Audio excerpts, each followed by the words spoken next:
চলুন আজ কই মাছের সবচেয়ে জনপ্রিয় রান্নাটা করি, সেটা হলো তেল কই। তার জন্য কি কি লাগছে?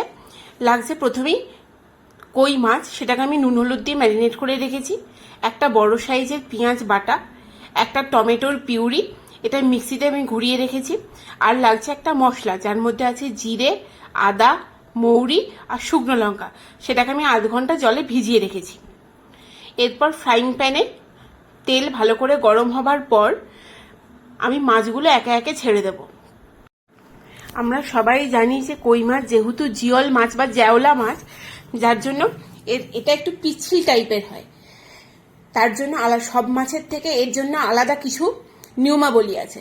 এই পিচ্ছিল ভাবটা দূর করার জন্য আপনি ম্যারিনেট করার সময় নুন হলুদের সাথে 1 চামচ সর্ষের তেল মাখিয়ে রাখতে পারেন। এরপর আমি মাছটাকে হালকাভাবে ভেজে নিয়েছি, খুব কড়া করে আমি ভাজিনি। আর সেই তেলেই মাছ ভাজার যে তেলটা ছিল তার সাথে একটু তেল অ্যাড করে আমি 1 চামচ কালো জিরে ফোড়ন দিয়েছি।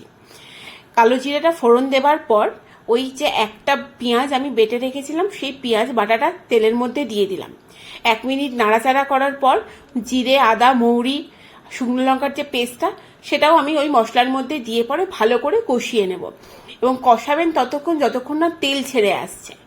এবার তেল ছেড়ে এলে এর মধ্যে একে একে হলুদ, কাশ্মীরি লঙ্কার গুঁড়ো, একটু নুন, এগুলো অবশ্যই অ্যাড করবেন।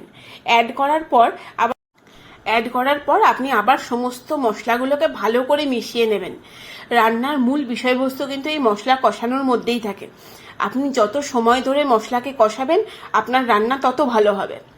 এরপর আমি যে একখানা টমেটোর পিউরি বানিয়ে রেখেছিলাম, সেটা এর মধ্যে দিয়ে দেব।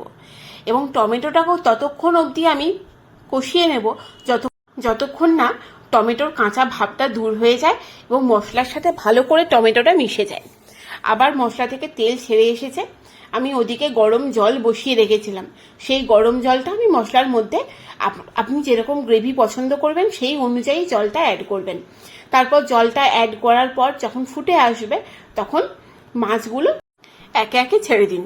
মাছগুলো ছেড়ে দেওয়ার পর এক পিঠ অন্ততপক্ষে 3 থেকে 4 মিনিট ফুটিয়ে নেবেন।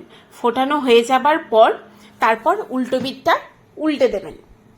এই সময় একটু চেখে দেখবেন, যদি প্রয়োজন হয় একটু নুন অ্যাড করবেন। আমি আবার একটুখানি নুন অ্যাড করেছি এবং মাছগুলো তারপর আবার উল্টে দিয়েছি। মাছটা উল্টে দিয়ে 3 থেকে 4 মিনিট আবার ঢাকা দিয়ে রান্না করবেন। তেলকই হলো এমন একটা কই মাছের রেসিপি, কই মাছ দেখলে যদি প্রথম 3টে রেসিপির কথা মাথায় আসে, তার মধ্যে তেলকই হবে প্রথম। এবং এটা পুরোনো দিনের রান্না হলেও এটা এখনো সমানভাবে জনপ্রিয়।